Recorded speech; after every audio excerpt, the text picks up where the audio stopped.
All right, my people, those of you who love secrets and mystery, and those who cherish the truth buried beneath layers of fabricated history, focus with me today, because we're diving deeper and deeper into the secrets of etheric energy and the electromagnetic universe we live in.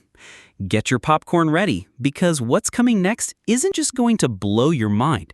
It's going to make you see the world around you with completely different eyes.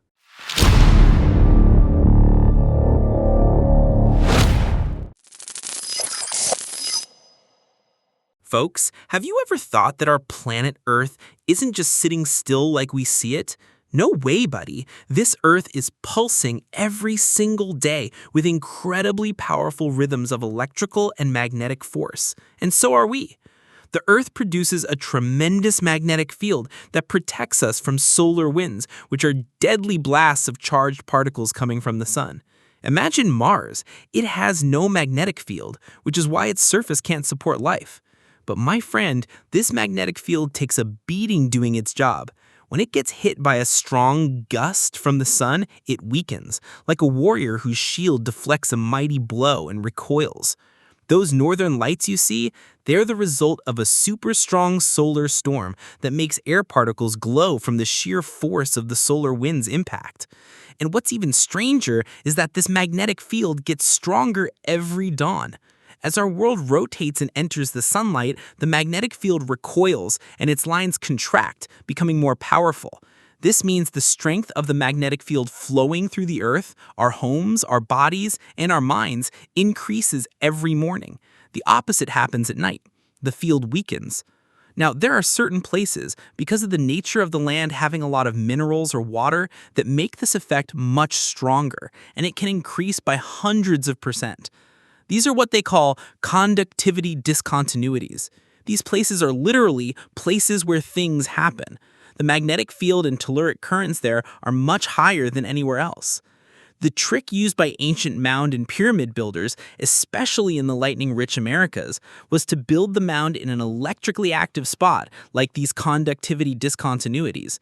Then, they would make the mound tall and narrow enough to attract a dense cluster of atmospheric field lines without attracting a lightning strike. Mounds and pyramids in the New World didn't have pointed tops like the Egyptian pyramids, which reduced the chances of lightning strikes.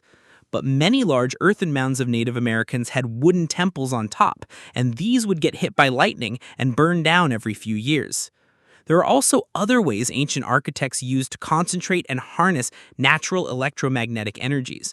One important effect of these telluric currents is that they attract electrically charged air particles with an opposite sign. A positive electrical current in the Earth attracts negatively charged air particles to it and vice versa. And these effects are magnified in islands or peninsulas. All of this was just the beginning of what's to come. The Intracoastal Waterway. Imagine this, an inland waterway 4,800 kilometers long. It stretches from Boston in the north all the way to Brownsville, Texas in the south, wrapping around the Atlantic coast and the Gulf of Mexico. This alone is a colossal project. The Chesapeake and Delaware Canal. This is a shipping canal 22.5 kilometers long, 137 meters wide, and 10.7 meters deep. They say it was finished in 1829. Now, let's go back a bit. In the mid-17th century, a man named Augustine Hermann noticed that the Delaware River and Chesapeake Bay were separated by only a narrow strip of land. He proposed at the time to create a waterway connecting them. The project began in 1804 under the supervision of Benjamin Latrobe and was supposed to have 14 locks, but it stopped after 2 years because of a lack of funds. So how was it finished in 1829 so quickly, and with what exactly? The Erie Canal. This one will truly astound you. The original canal is 363 miles, about 584 kilometers, and they say it was built between 1817 and 1825, meaning in only 8 years. If you do the quick math, you'll find they were completing 1 mile every 8 days on average. 1 mile every 8 days. That's in addition to the number of trees cut down, the lack of machinery, the complex aqueducts, and about 30 locks. And the hardest part of all was excavating the impossible Niagara Escarpment. Labor and tools. They say the workers used oxen from Ireland, and the project was organized by 2 judges who had no prior experience in civil engineering. Why? Because there were no civil engineers in the country. And where's the dynamite? This is the biggest catastrophe. Dynamite wasn't invented until 1867. So how did they build this entire canal? The Great Loop. This is a massive waterway system covering Eastern America and part of Canada, about 9,700 kilometers long. It includes natural and artificial waterways like coastal passages, the Great Lakes, and the Mississippi River. The first recorded completion of this entire loop was by 3 boys in a sailboat in the 1890s. Another question. 6,000 miles of digging and dredging with all that primitive equipment and labor? Does that even make sense, folks? We all know the story of the Great Wall of China, which they say was built to protect China from invaders, the Mongols. But there's a whole other story. Secret number 1, no one knows why or how. No one knows exactly why, how, or for what purpose this wall was built.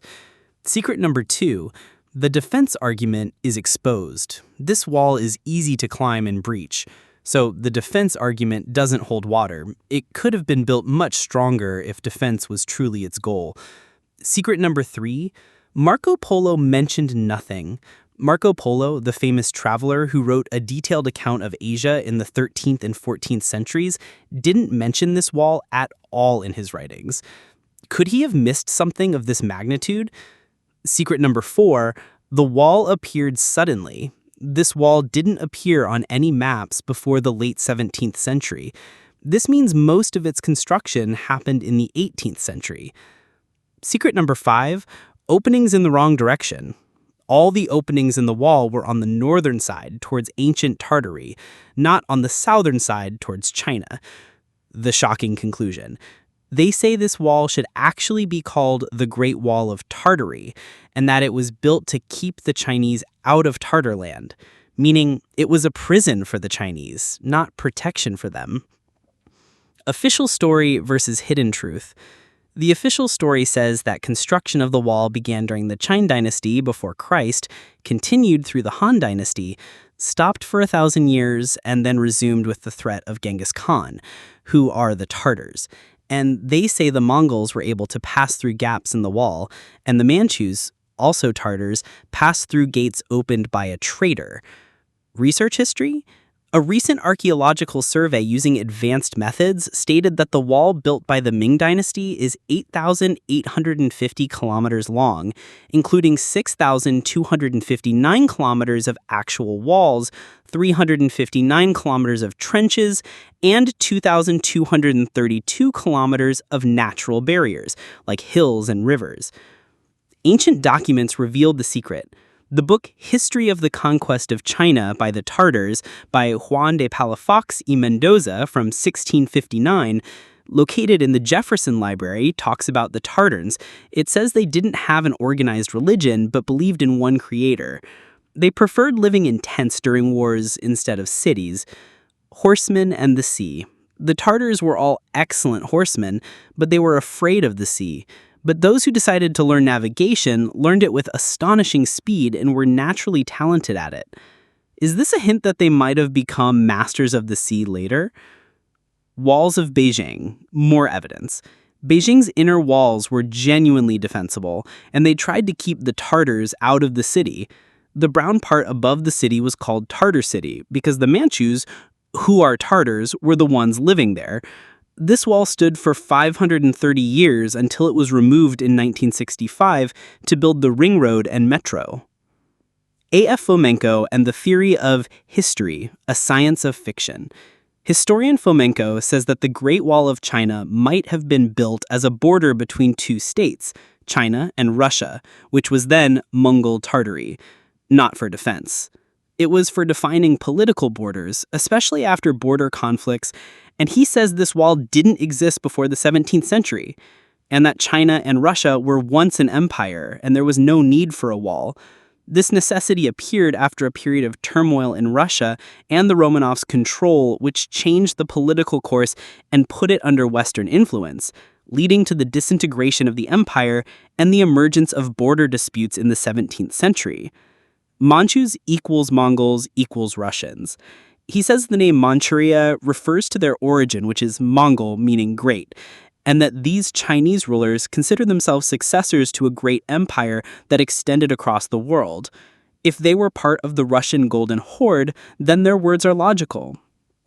The Grand Canal of China, this isn't just the oldest canal in the world. It's much longer than the Suez and Panama canals. It's 1,795 kilometers long, with 24 locks and 60 bridges. And it's said to have transformed China from regions of different languages and customs into a single nation, facilitating government and communications, and even created a unified language and script. Again, is this an achievement based on advanced technology or on an extraordinary effort from nothing? Cathedrals and deep underground waterworks. The official story says that the ancients carved these water storage facilities with hand tools. Is that rational? The book says it's more likely these were water reservoirs to harvest and store energy. Underground travel via pneumatic tubes. London Underground, 1928. Piccadilly Station in London. Just creating these tunnels using the technology they claim existed at the time is an amazing feat. They say that tube cars would wait, and when passengers sat down, a burst of air would push the car into the tunnel and quickly get it to the next station. This is a pneumatic transportation system, not just a regular metro. Washington, D.C. tunnel systems, Moles Road. They say this was a joke in the Washington Times for April Fool's Day, but it's more likely closer to the truth than fiction. In 1865, tunnels were built to ventilate the Capitol building's offices, and in 1896, tunnels connected the Capitol to the Library of Congress. There were 87 stations, one more than the current metro system, and the cars ran on compressed air. And there were no escalators at the time, not invented until the 1890s, so they used spiral staircases that twisted like drill bits to transport passengers. Imagine that technology. Quinta de Regueira, Portugal, drilling deep into bedrock. This is a masterpiece, a property with a palace and a church that are works of art, but its grounds contain lakes, grottos, wells, and extensive, mysterious tunnel systems. They lead to two spiral wells called initiation wells or inverted towers. These are twisted staircases with symbolic meaning about death and rebirth. At the bottom of the well is a compass above a Templar cross. They say one of these wells has 9 platforms, reminding us of Dante's Divine Comedy and the 9 circles of hell. And no one knows exactly what happened there, but it's clear there's tremendous effort and planning behind it. Are these secret rituals or the use of hidden energies? The official story says Thomas Edison was America's greatest inventor, who developed many things like the phonograph, camera, and electric light bulb. He founded the Edison Illuminating Company, and in 1882, he switched on the first electric power distribution station in New York, which provided 110 volts DC to 59 customers. After that, he built a station in London. But Edison's empire had one major flaw. It was only suitable for large cities, and it couldn't deliver electricity more than a mile from the station. This left a large part of the market without electricity. Here comes the genius Nikola Tesla, the inventor and electrical engineer who invented the alternating current system, upon which the entire modern world is built. Generators, transformers, transmission lines, motors, lighting.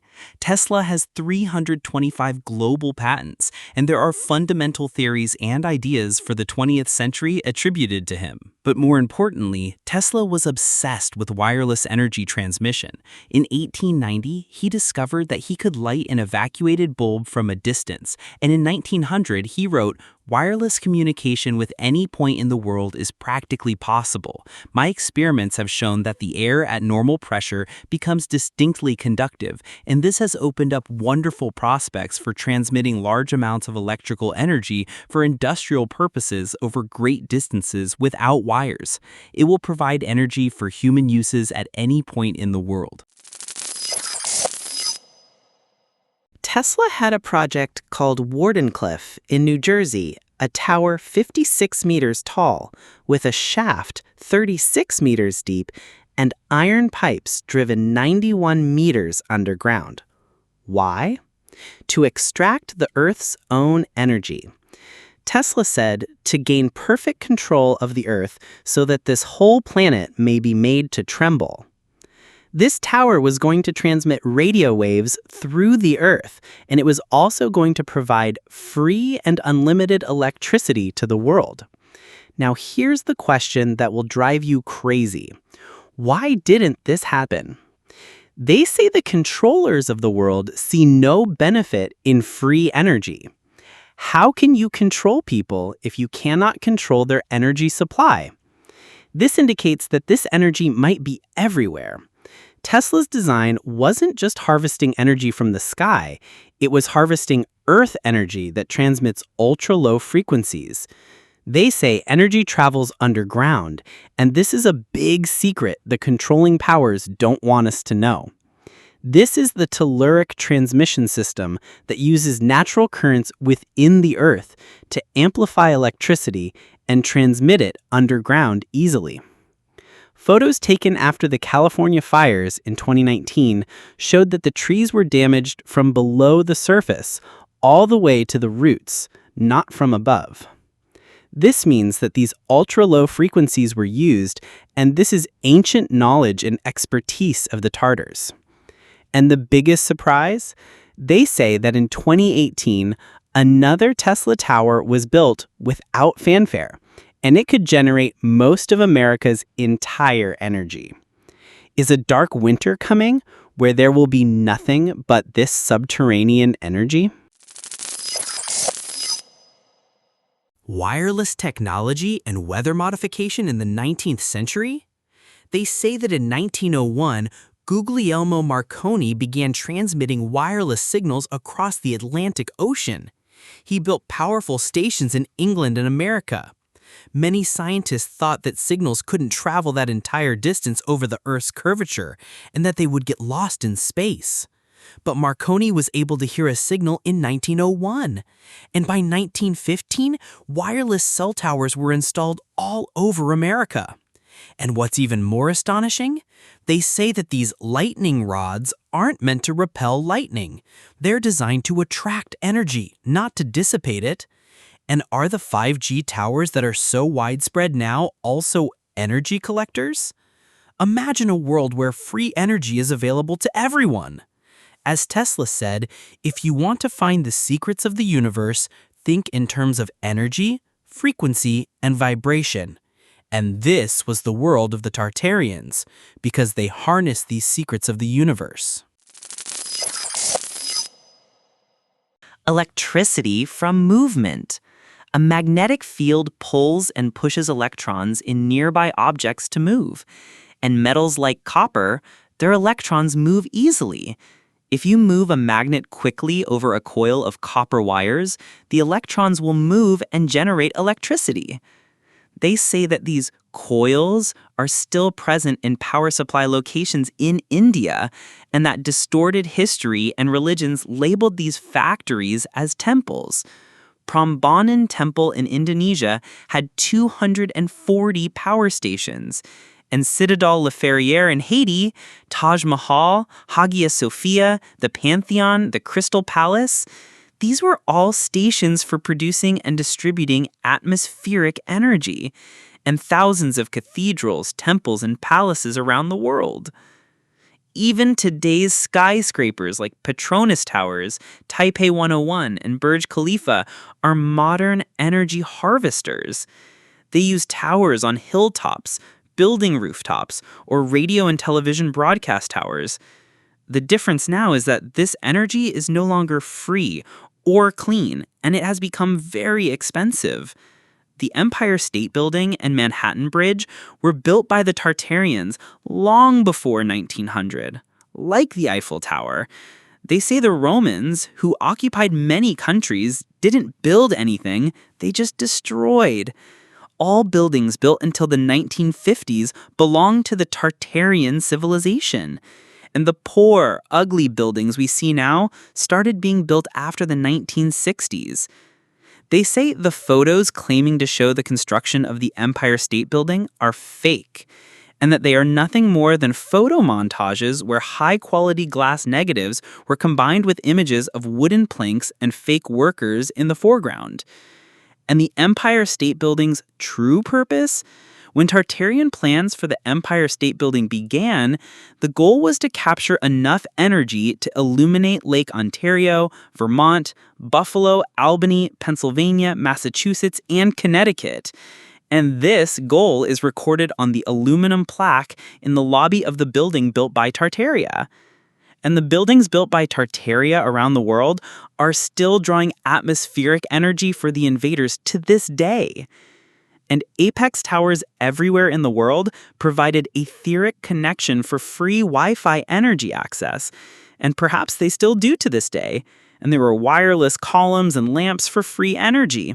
They'd say, "Look, Mom, no wires." Phones were wired, but the energy was wireless. Any sufficiently advanced technology is indistinguishable from magic. Arthur C. Clarke's famous quote perfectly summarizes this entire topic. Earth grids, secret energy lines. They say these Earth grids are energy lines laid out in a specific geometric pattern, and Tartarian energy centers were built in many places on the flat planes of the Earth, not around them, precisely on top of these energy lines. The Earth has a magnetic core, and when its energy is utilized, energy is generated and electromagnetically amplified. The Great Pyramid of Giza was once covered with polished white limestone, called casing stones. These stones were perfectly fitted together, making the pyramid's sides smooth and flawless. This allowed these colossal structures to brilliantly reflect the sun like a mirror, and it also made the inside of the structure completely insulated. Magical materials and the ability to generate electricity. They used a material called dolomite on the interior surfaces of the pyramid. Dolomite is known to increase electrical conductivity. The more pressure is applied to it, the greater the electric current it produces. And the lining of the underground passages and tunnels in the pyramid is granite, and this granite is slightly radioactive.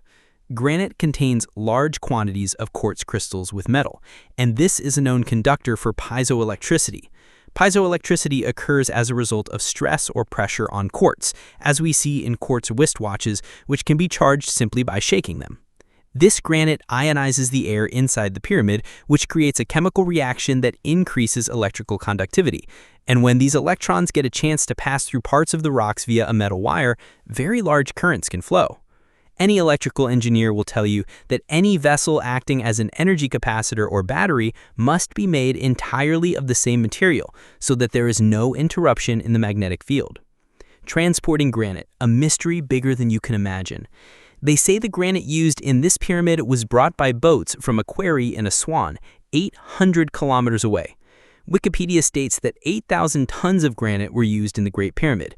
This means very, very long boat journeys. Besides, the pyramid is estimated to be made of 2.3 million blocks. This would mean they were installing 800 tons of stone daily to finish it in 20 years. That is, they had to place 12 blocks, each weighing 25 to 80 tons, every hour, day and night, for 20 years. Is this believable with all their primitive tools, folks? The Serapeum, a mystery bigger than you can imagine. Northwest of the Great Pyramid, there's a place called the Serapeum. It contains 20 massive granite boxes, each weighing 100 tons. Classical Egyptologists say these are sarcophagi, but this granite comes from 800 kilometers away, and each box is so huge and heavy that it doesn't fit the existing tunnels and entrances. So they say these sarcophagi were built inside the structure with extreme precision, leveled to within 1/10,000th of an inch. So why all this precision for sarcophagi? Any battery, from the largest power station batteries to the smallest watch batteries, needs a metal like copper to create the chemical reaction we call potential difference. If you pass an electric current through a copper wire, the coil will produce a temporary magnetic field. If you add another coil, energy will be transferred from one coil to the other. And positioning your veins into the negative charge side of the coil will succumb to fluid dynamics and follow the electric field, healing the streak of your blood veins. Any battery, from the largest power station batteries to the smallest watch batteries, needs a metal like copper to create the chemical reaction we call potential difference. If you pass an electric current through a copper wire, the coil will produce a temporary magnetic field. If you add another coil, energy will be transferred from one coil to the other. A windowless room with copper wires could create a higher potential on one wall, transferring energy to a lower potential on the other wall, which leads to the release of electromagnetic energy in the enclosed space they call the Queen's Chamber. Water and electromagnetic energy, the secret of water in the pyramid. If water were a source of energy, it would rise through the limestone by the principle of capillary action, which allows a small portion of a substance to absorb water into its total volume. The tunnel coming from beneath the pyramid might have tapped into an aquifer, directing water to the pyramid through a series of tunnels. This means water flowing near or under the pyramid could be absorbed as it passes through the limestone, rising to the top of the structure. The quartz and pyramid tunnels would be subjected to stress or vibration, leading to piezoelectricity generation. The speed of the high force and pressure of the rising water would be like filling a syringe, generating electromagnetic energy inside the structure with its materials and transmitting it to the now lost apex. The Great Pyramid is in the optimal spot for electromagnetic energy. The Great Pyramid is located at the precise point that enhances electromagnetic forces on the planet, where telluric currents are at their strongest. There's an electromagnetic field at the base of the pyramid, and this rises to the upper layers with these chemical reactions. Tikal Pyramid, the Lost World and Energy Harvesting. This flat-topped, energy-filled pyramid at Tikal, known as El Mundo Perdido, the Lost World, is the first stone structure built there in the early Mayan cities, and it provides a link to the Mayan predecessors, the Olmec. It was continuously used for 1,300 years, from 600 BC to 700 AD, and it's located on land with very strong electromagnetic energies, and the structure itself amplifies these energies. Ancient copper mines and buried pyramids. They say that ancient pyramids and star forts were so powerful that many of them needed to be submerged, like Bluhan Fortress in Egypt, which is now at the bottom of Lake Nasser in one of the largest floods that ever happened in the world, 1958. And next to it was an ancient copper factory and a city with 100,000 inhabitants. These pyramid-shaped power stations were called pharaoh's tombs and were covered with sand, water, ice, or plants, like the pyramids of the Faroe Islands, Antarctica, Bosnia, Russia, and China. Copper extraction and processing are no joke, my friend. To this day, copper extraction and processing are no joke, my friend. To get the raw ore out of the ground, we use giant drilling machines to make holes in solid rock. Then we put explosives in them to blast and break up the rock. Imagine the size of that explosion. Then, these huge chunks, which can be the size of small houses, are transported by special trucks, conveyors, trains, and massive haul trucks to the processing site. Plus, the first stage of ore processing is called primary crushing, which happens in a massive crusher either right next to the pit or inside it. This crusher turns those colossal chunks into rocks the size of a golf ball. Imagine the sheer effort involved today with all our modern tools. And these ores come in types. Oxide ores are processed using something called hydrometallurgy, which uses aqueous solutions to extract and purify copper from the ore at normal temperatures, going through 3 steps: heap leaching, solvent extraction, and electrowinning. What about sulfide ores then? They have a completely different method called pyrometallurgy, which involves froth flotation, thickening, smelting, and electrolysis to reach the final product, 99.99% pure cathode copper. The question here is, if all this happens now with this technology, how did the ancients do it? Here, my friends, is the crux of the matter. This book says the Aryan Tartarian civilization extracted electromagnetic energy from the ether through star fort complexes that were equipped with their own power stations, domes, towers, minarets, bridges, and obelisks. And all of this utilized the extremely high thermal and electrical conductivity of copper. They say that the Tartar people were the ones who mined Keweenaw copper in Michigan, America. Why? To provide the raw materials for the domes and coils that were everywhere in the world. And when this copper was mixed with tin, they made bronze that brought primitive Europe into the modern era that Tartarian lands had been experiencing for a very long time. So the original Tartars in America extracted copper and shipped it to Europe. Copper mining, my friends, has existed since the beginning of human history. The Phoenicians, whom the book calls the Finnish, Phoenician, Venetian people, were the ones who mined copper in the New World, America, and also in Cornwall. This means the copper ingots used in the Middle East and Europe were mined and smelted in the Americas. This is information that might shock you. And the biggest surprise is that Native American oral traditions say that this copper was mined by red-haired, white-skinned seafarers who came from beyond the sea. Who were they, I wonder? Were they the Tartars? Or another civilization that preceded them? What about mercury?